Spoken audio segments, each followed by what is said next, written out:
Mahtitlastolsentilican inonpoualse axcancayo chihuatlahtoli nahuatlahtolcopa.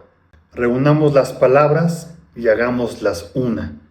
Eso quiere decir el concepto de tlahtolsentilía, es decir, conjugar. Verbo 41 del tiempo presente en lengua náhuatl de la Ciudad de México. El eltemi, estar lleno de aflicción y de angustia. El eltemi, un verbo que nos habla de situaciones emocionales, situaciones psicológicas. Axcancayotica, en tiempo presente.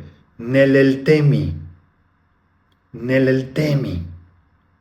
teleltemi, eleltemi.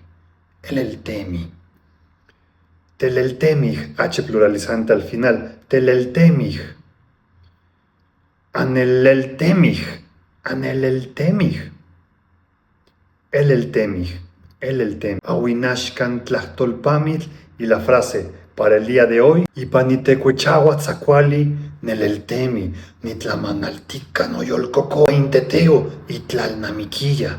Sobre la piedra húmeda del templo estoy lleno de aflicción y de angustia, entregando mi pena a la memoria de los dioses. Toca Toteque Escalante, Satepantitotasque y Panoxe Video.